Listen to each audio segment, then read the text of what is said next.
Navjot foundation यांच्या वतीनं आयोजित संस्कार शिबिराच्या 17व्या पर्वामध्ये मला त्यांनी आवर्जून निमंत्रित केलं। याच्याबद्दल मी फाउंडेशनच्या प्रती कृतज्ञता व्यक्त करतो। माझे मित्र, माझ्या विषयाशी निगडीत असणारे अनेक लोक समोर आहेत, त्यांच्या प्रती कृतज्ञता व्यक्त करतो।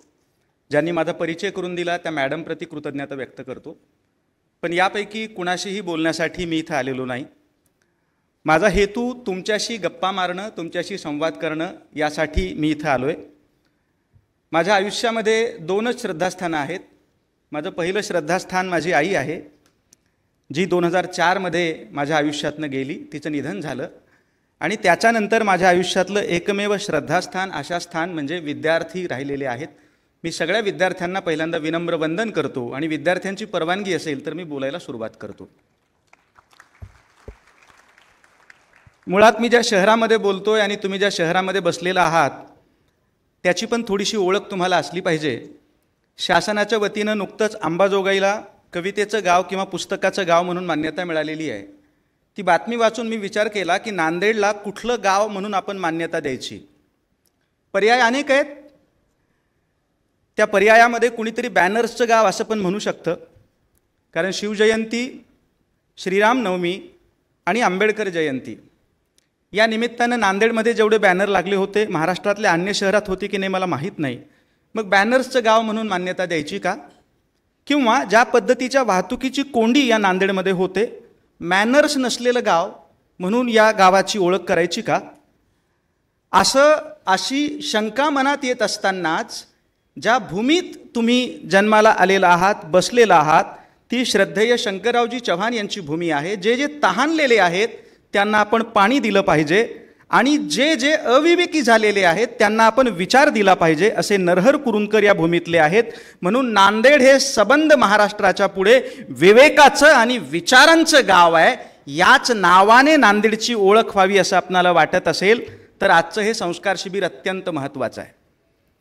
मित्रांनो, तुमच्यासमोर मी जो विषय मांडतोय तो आहे जाणावया वेदना जागवू संवेदना। या विषयाचा अर्थ सांगितला गेलाय। मुळात एक लक्षात घेतलं पाहिजे आपण, या पृथ्वी तलावरती 20 लाख प्रजाती आहेत। या 20 लाख प्रजातींपैकी एक आहे माणूस, ज्याचं शास्त्रीय भाषेमधलं नाव होमो सॅपियन असं आहे। तुम्ही एक गोष्ट लक्षात घेतली पाहिजे की 20 लाख प्रजाती जर या पृथ्वी तलावरती असतील तर बाकी सगळ्या प्रजाती सुद्धा उत्क्रांत होतात, पण माणसाची उत्क्रांती आणि अन्य प्राण्यांची, पशूंची, कीटकांची उत्क्रांती याच्यामध्ये एक मूलभूत फरक आहे। बाकी सगळ्या जीवांची केवळ जैविक उत्क्रांती होते, माणसाची मात्र सांस्कृतिक उत्क्रांती सुद्धा होत असते।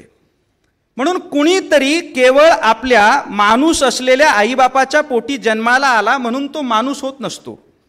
तो माणूस स्वतःच्या सांस्कृतिक उत्क्रांतीच्या बळावरती होतो, ही गोष्ट आपण लक्षात घेतली पाहिजे। मी संयोजकांना विचारलं की समोर बसलेले विद्यार्थी हे नेमके कोणत्या वयोगटातले आहेत आणि कोणत्या वर्गातले आहेत। त्यांनी मला सांगितलं 8वी ते 12वी या वयोगटाला मी संज्ञा वापरतो डेंजरसली मॅच्युअर्ड वय। हे डेंजरसली मॅच्युअर्ड वय कशासाठी? कारण या वयात एकीकडं आपले पालक आपणाला म्हणत असतात की आता तू मोठा झालास, आता तू मोठी झालीस, तुला हे कळायला पाहिजे। आणि स्वतःचे म्हणून काही निर्णय घ्यायचा आपण विचार करायला लागलो आणि निर्णय घेतले आणि तसं वागायला लागलो की पालक म्हणतात तू अजून लहान आहेस, तुझ्या लक्षात येत नाही का? म्हणजे 8 ते 12 या वर्गामध्ये जे विद्यार्थी असतात त्यांची 4 वर्ष आपण नेमके मोठे आहोत का आपण नेमके लहान आहोत हे कळण्याच्या संभ्रमामध्येच गेलेली असतात। आणि या वयात तुम्हाला वेगवेगळ्या गोष्टी पण सांगितल्या जातात की तुम्ही यश मिळवलं पाहिजे, तुम्ही प्रचंड यशस्वी झालं पाहिजे। योगायोगाने ज्या दिवशी आजचा हा कार्यक्रम होतो आहे तो दिवस गुड फ्रायडेचा आहे। गुड फ्रायडेच्या दिवशी आपण येशू ख्रिस्ताचं स्मरण करतो। येशू ख्रिस्ताचं गाजलेलं वचन आहे, भाग्यवान आहेत ते लोक जे सगळ्यात शेवटी यायला तयार आहेत। भाग्यवान आहेत ते लोक जे कोणत्याही स्पर्धेमध्ये न उतरता सगळ्यात शेवटी राहायला तयार आहेत, त्यांना येशू ख्रिस्त भाग्यवान म्हणतोय। आपला आत्ताचा काळ मात्र असं सांगतोय मूर्ख आहेत ते लोक जे दुसऱ्यांवर प्रेम करतात, मूर्ख आहेत ते लोक जे स्पर्धेमध्ये उतरत नाहीत, मूर्ख आहेत ते लोक ज्यांना स्पर्धा आवडतच नाही। म्हणजे आपण सातत्यानं स्पर्धा करायला पाहिजे असा हा काळ सांगतो. हरकत नाही, आपण स्पर्धा करायला पाहिजे, पण आपण उत्तम माणूस व्हायची स्पर्धा करायला पाहिजे. माणसाच्या उत्क्रांतीमधले 5 महत्त्वाचे टप्पे आहेत मित्रांनो. उत्क्रांतीतला पहिला महत्त्वाचा टप्पा आहे ज्या वेळेस माणसाला अग्नीचा शोध लागला. अग्नीचा शोध लागला आणि माणसाचं आयुष्य सर्वांगानं बदललं. दुसरा शोध लागला चाकाचा. चाकाच्या शोधानं माणसाला गती दिली. तिसरा शोध लागला शेतीचा. ज्या शेतीच्या शोधानं माणसाला स्थिती दिली. चौथा शोध लागला भाषेचा. ज्या शोधानं माणसाला संवाद दिला. पण आणखीन एक 5वा शोध आहे ज्या शोधाबद्दल आपण बोलत नाहीत. तो 5वा शोध आहे तो म्हणजे माणसाला लागलेला नात्यांचा शोध. जगातल्या 20 लाख प्रजातींपैकी अन्य कुठल्याही प्रजातीला नात्यांचा शोध लागलेला नाही. एकट्या माणसाला नात्यांचा शोध लागलेला आहे. अन्य प्राण्यांमध्ये मग सिंहाचं उदाहरण या ठिकाणी दिलं गेलं. सिंह सुद्धा नाती मानत नाही, वाघही नाती मानत नाही, गाढवही नाती मानत नाही, घोडाही नाती मानत नाही, कारण त्यांना नात्यांची मुळात गरजच नाही. माणसाला नात्याची गरज का बरं आहे? कारण 20 लाख प्रजातींपैकी एकटा माणूस असा आहे जो जैविकदृष्ट्या सगळ्यात कमजोर आहे. जैविकदृष्ट्या सगळ्यात कमजोर. म्हणजे अगदी कुत्र्याला सुद्धा मारायचं असेल तर हातामध्ये शस्त्र घेतल्याशिवाय, लाकूड किंवा दगड घेतल्याशिवाय आपण कुत्र्यालाही मारू शकत नाही किंवा त्याला हाकलू शकत नाही. एवढा माणूस जैविकदृष्ट्या कमजोर आहे. म्हणजे माणसाला एकटं राहता येणं शक्य नाही. वाघ एकटा राहील, सिंह एकटा राहील, माणूस एकटा राहू शकत नाही. जर माणूस एकटा राहत नसेल तर त्याला समूहानं राहावं लागतं, समाजानं राहावं लागतं, कुटुंबानं राहावं लागतं. आणि म्हणून नात्यांचा शोध हा माणसाच्या एकूण उत्क्रांतीमधला सगळ्यात महत्त्वाचा शोध आहे. ही गोष्ट तुम्ही लक्षात घेतली पाहिजे. पण जर तुम्ही माणूस असाल तर स्वतःला काही प्रश्न विचारले पाहिजेत. माणूस कोणाला म्हणायचं? तर ज्याला नातं कळतं त्याला माणूस म्हणायचं. माणूस कोणाला म्हणायचं? ज्याला वेदना जाणवते त्याला माणूस म्हणायचं. आणि दुर्दैवाने आपण इतक्या बथ्थड असणाऱ्या समाजामध्ये राहतो आहोत की आपल्याला वेदना म्हणजे काय तेच कळत नाही. एक छोटी गोष्ट तुम्हाला सांगतो म्हणजे कळेल. असं म्हणतात की सिद्धार्थ गौतम बुद्धाला त्यांच्या शिष्यानं प्रश्न विचारला की तुम्ही बुद्ध होणार हे केव्हा पक्क झालं? ही आख्यायिका असण्याची शक्यता आहे, दंतकथा असण्याची शक्यता आहे, पण दंतकथा महत्त्वाची आहे. गौतम बुद्धाला विचारलं तुम्ही बुद्ध होणार हे केव्हा पक्क झालं? बुद्धानं दिलेलं उत्तर आहे मागच्या जन्मामध्ये मी हत्ती होतो. मी ज्या जंगलामध्ये राहत होतो त्या जंगलाला आग लागली. सगळे प्राणी, सगळे पशु हे पळायला लागले, मीही पळायला लागलो. पळत पळत पळत दम लागला म्हणून थोडा वेळ थांबलो. थांबल्याच्या नंतर तेवढ्या वेळात एक ससाही पळत पळत आला आणि नेमका मी जो उचललेला पाय होता थकल्याच्या नंतर त्या माझ्या पायाच्या जवळ येऊन थांबला. माझ्यासमोर आता प्रश्न असा होता की मी जर पाय उचलला, पाठीमागं आग लागली आणि स्वतःचा जीव वाचवायचा आहे म्हणून, तर तो ससा मरणार. आणि समजा मी जर पाय उचलला नाही तर मी त्या सशासहित जळून मरणार. मी पर्याय पाय न उचलण्याचा निवडला, मी पर्याय करुणेचा निवडला आणि त्या क्षणीच मी बुद्ध झालो. असं सिद्धार्थ गौतम बुद्धानं दिलेलं उत्तर आहे. मित्रांनो, हे पळत असताना आपण जे पळतोय ना, आपल्या पळण्यामध्ये सगळ्यांना सांगितलं जातंय तुम्ही एक इकॉनॉमिकल गोल ठेवा.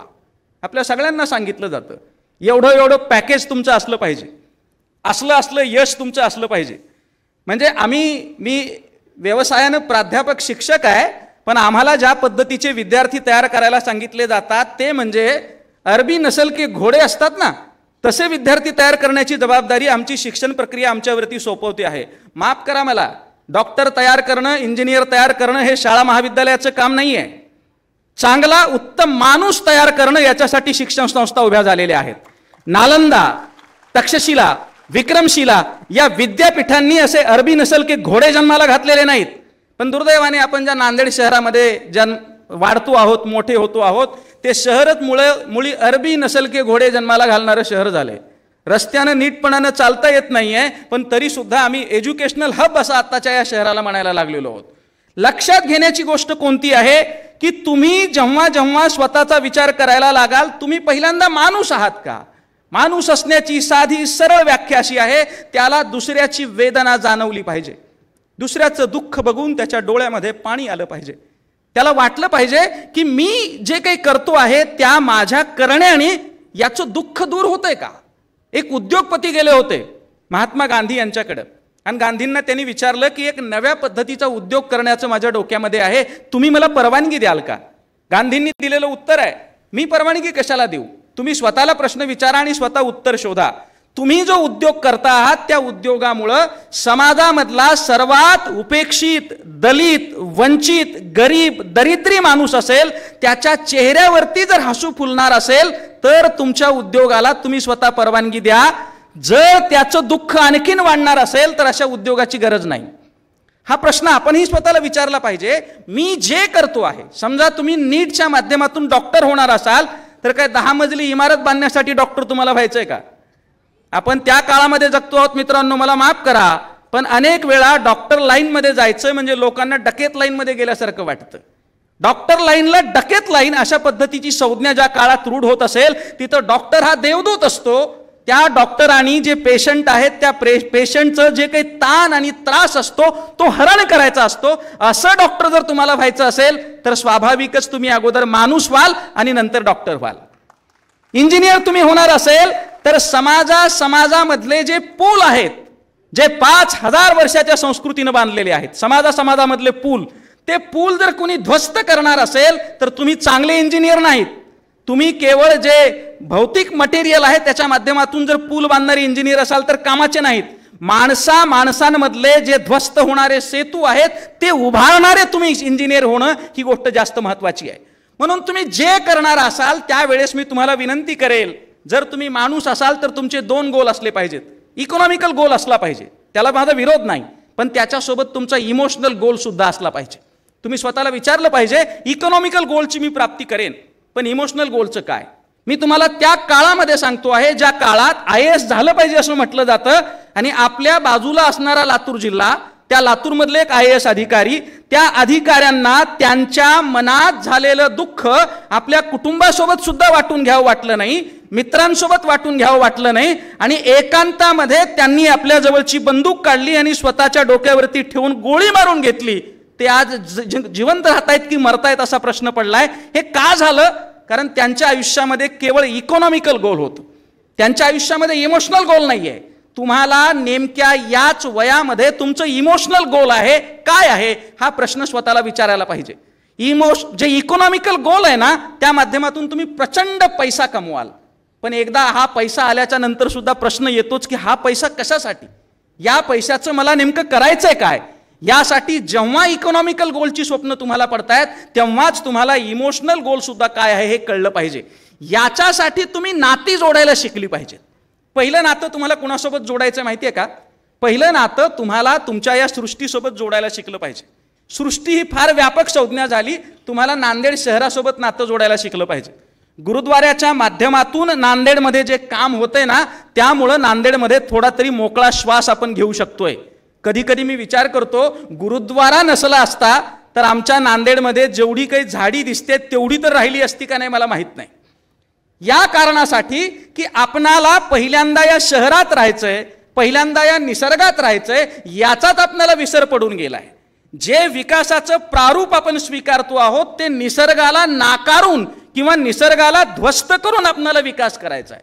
मी ज्या कॉलनीमध्ये राहतो तो भाग नेमका आहे वामननगर छत्रपती चौकाचा भाग आहे.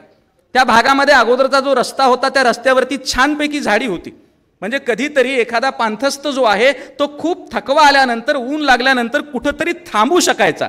आता नव्या पद्धतीचा जो विकास झालाय ना त्या विकासामध्ये रस्ते चकचकीत आहेत, दुकानं प्रचंड आहेत, पण त्या बिचाऱ्या पांथस्थाला, त्या बिचाऱ्या वाटसरूला ऊन असल्यामुळं कुठं थांबावं वाटलं तर थांबण्यासाठीचं एकही झाड आम्ही शिल्लक ठेवलं नाही.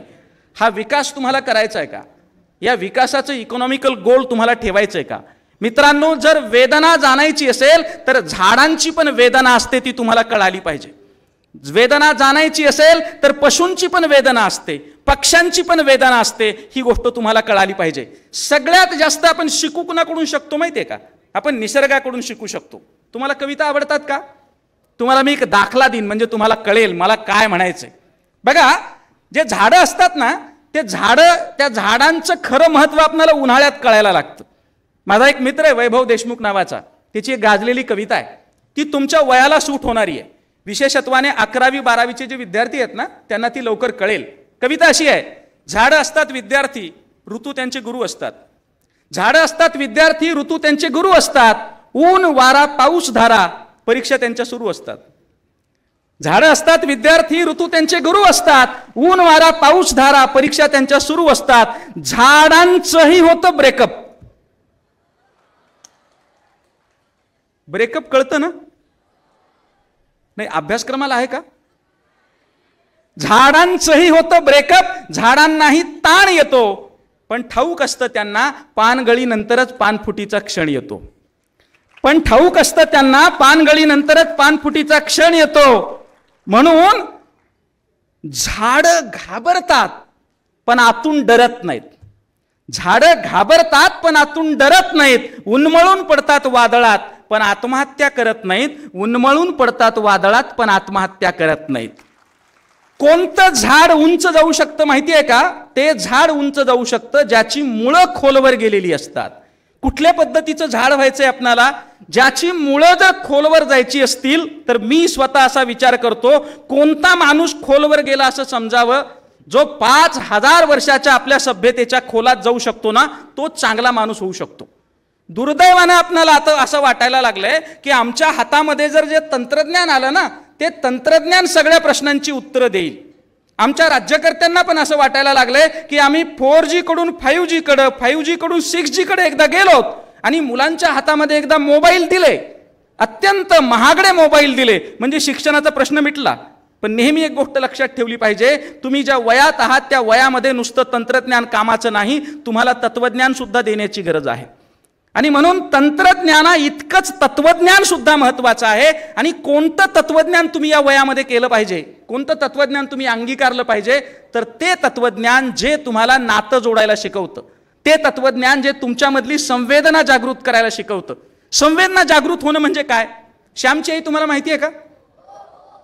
बऱ्याच लोकांनी आता खूपच चांगल्या पद्धतीचं जे मार्गदर्शन केलं, त्यांनी तुम्हाला काही प्रश्न विचारले आणि ते प्रश्न विचारत असताना तुम्ही ज्या पद्धतीची उत्तरं देत होतात, मला खूप आनंद होत होता. श्यामची आई हे पुस्तक वाचलेले किती लोक आहेत इथं?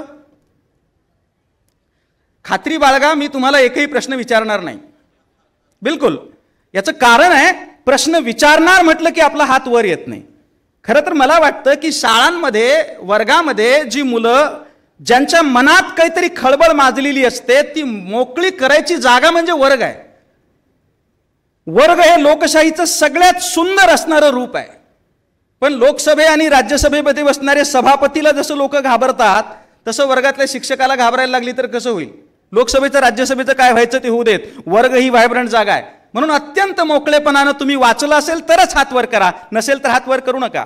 बघा, मी तुम्हाला सांगतोय की संवेदना जागृत करणं म्हणजे काय. श्यामच्या आईचा दाखला आहे. श्याम तुमच्यासारखाच होता बरं का, हट्टी, कमालीचा हट्टी. म्हणजे आईला टर्म्स अँड कंडिशन्स दिल्याशिवाय कोणतं कामच करायचं नाही. आंघोळीचा भयंकर कंटाळा श्यामला, विशेषत्वाने हिवाळ्यामध्ये आंघोळ करायचा उत्साह खूप असतो की नाही आपल्याला? शाळांमध्ये जायच्या अगोदर आईने समजा 5:30-6ला उठवलं आणि आंघोळ कर, तर आपण किती खुशीनं म्हणतो, बिलकुल मी आंघोळ करायला तयार आहे. आपल्यालाही आंघोळीचा कंटाळा असतो, श्यामला पण आंघोळीचा कंटाळा होता. श्याम आंघोळीला जायला तयारच नव्हता. मग आईला त्यानं काही अटी घातल्या, आईनं त्या मान्य केल्या. श्याम न्हाणीघरामध्ये गेला. छोटं खेड्यातलं घर होतं, न्हाणीघर थोडं दूर होतं घरापासून. श्याम न्हाणीघरात गेला, आईनं आंघोळ घातली आणि आंघोळ घातल्याच्या नंतर श्याम आईला उद्देशून म्हणतोय, आई अट लक्षात आहे ना, न्हाणीघरातून घरात जाईपर्यंत तू तुझ्या साडीचा पदर पसर, त्याच्यावरती पाय ठेवूनच मी घरात जाणार, त्याच्याशिवाय मी घरात जाणार नाही. आईनं लगेच्या लगे आपला पदर पसरला. पण पदर पसरत असताना ती जे म्हणाली ना, संवेदना जागृत करणं काय असतं लक्षात घ्या. ती म्हणाली, बाळा श्याम, पायाला मळ लागू नये, माती लागू नये म्हणून जसा जपतोस ना, तसं मनालाही मळ लागू नये म्हणून जपत जा बरं का बाळ.